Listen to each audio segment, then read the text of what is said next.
Buenas tardes, amigos y amigas de Bajo la Lupa. Estamos a pocos días del 5 de abril.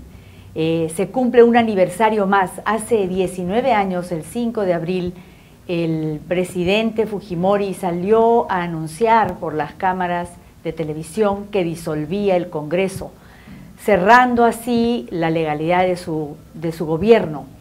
Estamos también a puertas de unas nuevas elecciones presidenciales y nos ha parecido conveniente en Bajo la Lupa conversar con algunas personas que conocen del tema sobre las consecuencias, las herencias de ese régimen. Hoy tenemos con nosotros a Javier Torres, director de Noticias SER, un noticiero que produce la Asociación de Servicios Educativos Rurales, y también exdirectivo o directivo de la Coordinadora Nacional de Derechos Humanos.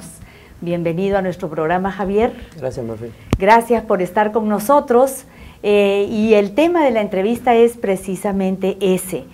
¿Cuáles han sido las consecuencias, cuáles fueron las consecuencias para nuestro país en términos de los derechos humanos, de los derechos ciudadanos, del golpe de Estado del ciudadano Fujimori? Bueno, las consecuencias fueron varias, fueron todas muy graves, creo yo.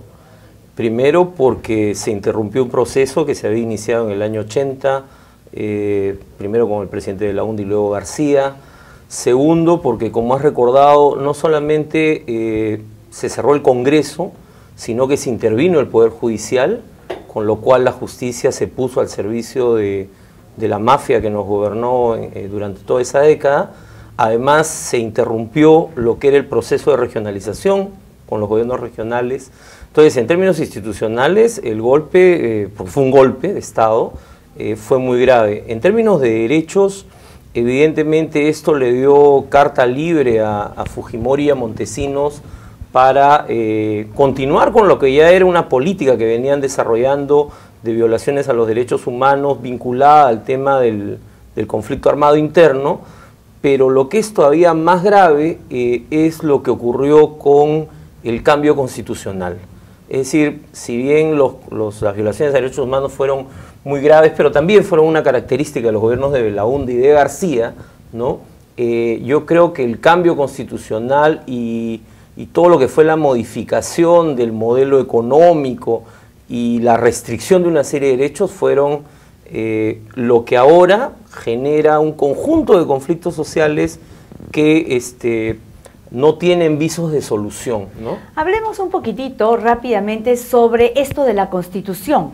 Hemos estado escuchando recientemente que algunas personas dicen que hay candidatos que amenazan con cambiar la Constitución, como si la Constitución que tenemos actualmente, que es la de 1993, fuera una Constitución perfecta. ¿Puedes abundar un poquitito más en este tema del cambio constitucional y la actual Constitución? Mira, la Constitución del 93 en concreto lo que hizo fue restringir seriamente derechos sociales y derechos económicos. Hemos cumplido hace poco 100 años de una huelga histórica que fue la huelga de Vitarte, ¿no? La primera gran huelga que hubo en la ciudad de Lima y en el país, y todos esos derechos laborales que se consiguieron con grandes movilizaciones de una serie de movimientos sociales y políticos simplemente se cancelaron. Esto es, ¿qué quieres decir con se cancelaron? Cuando hablamos de flexibilización laboral, claro, de contratación con otros regímenes, supuestamente es para atraer las inversiones extranjeras y favorecer el crecimiento económico. Claro, sin duda el país vivía una situación muy compleja en términos económicos, salíamos de la hiperinflación de García, pero la opción que se tuvo fue pasarle la factura a los ciudadanos.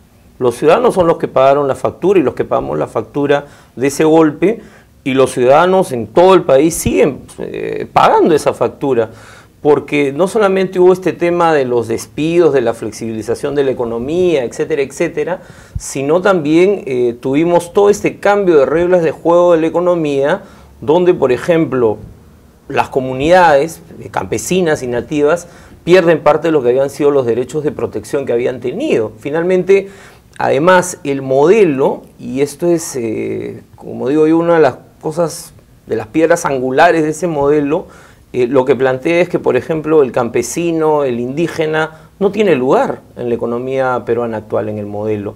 Y entonces eso es lo que 15 años después García ha radicalizado al máximo, digamos, el mejor discípulo de Fujimori ha sido Alan García. ¿Cómo se vincula eso entonces con los conflictos? Estabas señalando anteriormente que son herencias que todavía se arrastran y que tienen que ver con la actual enorme y frecuente conflictividad social. El tema pues es que las reglas de juego de las industrias extractivas en el Perú se consagraron en esa Constitución. Son cambios que se dieron entre el 91, antes incluso ya del golpe, y el 93 con el Congreso Constituyente Democrático terminaron de cerrarlas, ¿no?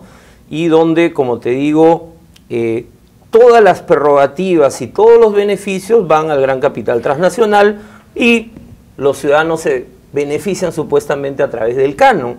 Sin embargo, este modelo, lo que es claro, incluso en este proceso electoral, ¿no?, es que la gente quiere cambios. O sea, eso es innegable. ¿Qué podríamos esperar, Javier, en caso de que ganase las próximas elecciones la hija de Alberto Fujimori, el dictador? Bueno, mira, yo creo que sería muy grave por una razón, creo que de principio, ¿no? Y es que Keiko Fujimori ha tenido como principal bandera que su padre salga de prisión, bajo la modalidad que sea. Y su padre está condenado por crímenes de lesa humanidad, por graves violaciones a los derechos humanos, en una sentencia que es impecable, que además fue emitida por el actual presidente de la Corte Suprema del Perú, pero además está condenado por delitos de corrupción que él mismo ha reconocido. Entonces, en ese sentido, es un serio retroceso para nuestro país el que Keiko Fujimori tenga esta posibilidad. Uno puede entender que haya sectores de la población que lo respaldan o que respaldan a Keiko Fujimori, pero creo que sería muy grave porque esto nos pondría, incluso en el plano internacional, nuevamente en una situación de cuestionamiento de la Comisión Interamericana de Derechos Humanos, y creo que sería lo más grave que nos podría pasar en el próximo proceso electoral. Bueno, amigos, lamentablemente el tiempo se nos acaba, pero muchísimas gracias, Javier, por la información que nos has brindado. Para terminar, queremos señalarles que, además de Noticias SER, Javier Torres es editor también de estos noticieros regionales que se emiten en Cajamarca, en Puno y en Ayacucho, las oficinas territoriales de SER. Muchas gracias, Javier. Gracias. Esperamos tenerte pronto en una próxima ocasión. Gracias por su atención.